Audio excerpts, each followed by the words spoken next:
Hello, my name is Mark Ocegueda. I'm a Cogut faculty fellow and an assistant professor in the Department of History here at Brown. My research and teaching specializations include U.S. Latino history, urban history, and issues relating to race and ethnicity, class, labor, and civil rights and social movements. The project title that I have put forward for the Cogut seminar is Sol y Sombra, Mexicans, Race and Culture in the Making of San Bernardino and the Inland Empire. Essentially, this is the larger book manuscript that I'm working on, and it's a community history on Mexicans and Mexican Americans in the inland region of Southern California, which is more popularly known as the Inland Empire, and which is also an understudied region within California and the American West. The larger questions and aims of the project deal with understanding the historical narratives and experiences of ethnic Mexicans within the region, and I center in on the city of San Bernardino, which had a large centralized Mexican community and one of the larger Mexican communities within Southern California from the early 20th century through the present day. I begin the project by looking at the major transformations that occurred in the 19th century that led to the city of San Bernardino's development into a significant economic and transportation center within Southern California and throughout the nation. Central to this story is the dispossession of land from local Native peoples, along with the labor of Native Americans and immigrants of Chinese and Mexican descent. And of course, simultaneously, while this dispossession of land and usage of Native American labor and immigrant labor, you have the influx of settler, colonial, merchant capitalists into the region that are setting up citrus farms, agriculture, irrigation, and railroad companies within the region.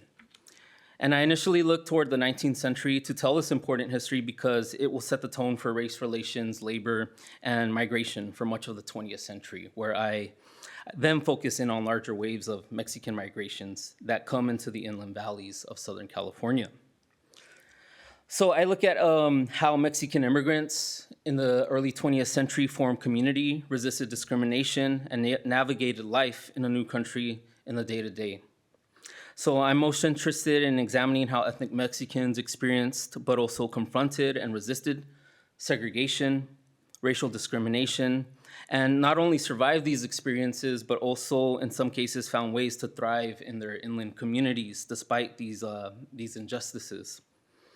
Part of that for me means looking at the forms of labor that they took on, not only within citrus farms of the region, but also the work of becoming successful entrepreneurs and businessmen and women, which allows me to explore class dynamics given that many of the Mexican business people soon adopted middle-class identities that allowed them to assimilate into American society and advocate for civil rights during an era of segregation.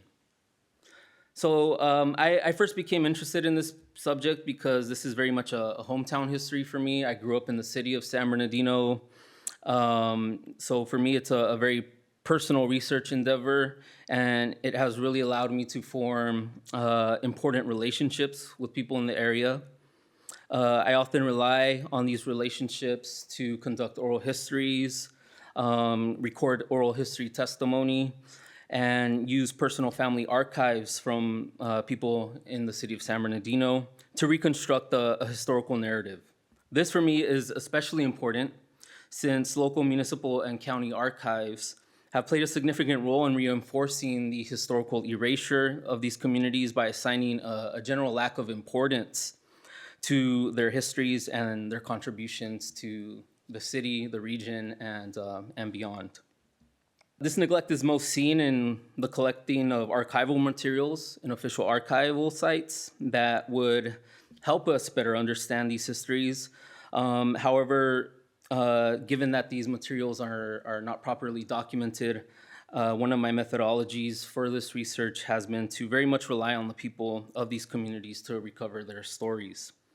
So this deals with one of the larger questions that historians tend to grapple with, the epistemological aspects of understanding the past. And these methods for me have allowed me to construct a story, a narrative about a place in a community that otherwise has been written out of the history books.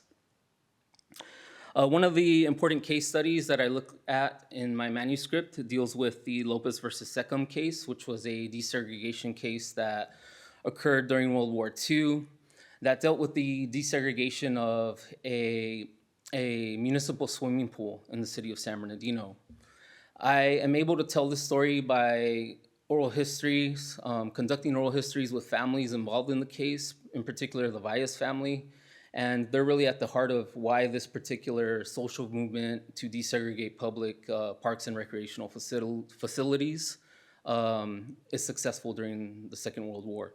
The next steps for me are to finish the book manuscript, work through some of the final chapters, especially one chapter that looks at urban renewal programs in the post-war period that was instrumental in fragmenting the Mexican community and dismantling a very vibrant Mexican business district that existed in the city along Route 66.